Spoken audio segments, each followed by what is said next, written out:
One of the worries when you go into assessment is that the assessor is going to hold you to an impossible standard for your organization.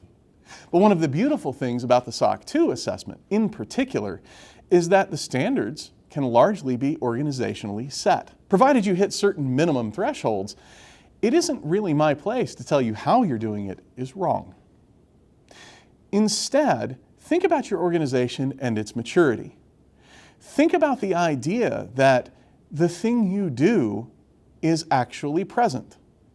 It just may not be in a form that the auditor expects. Commonly, we see this with risk assessment.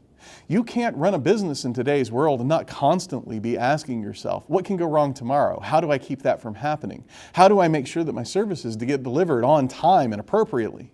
That process is risk assessment. So how do you do that with your team? How do you keep track of that?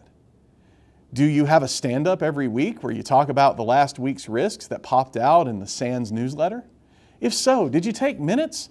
Is there a meeting record? That may truly be the most appropriate form of risk assessment and the most appropriate form of risk assessment activity for your organization. But the key to remember here is process maturity and capability. The more comfortable you are with your own processes, the more it makes sense to make sure that those processes are documented and maintained, and the less deviation you'll have from them. Remember, as an auditor, what I'm looking for is consistency and understanding.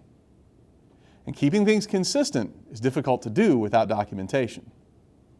But you always need to do what's appropriate for your organization.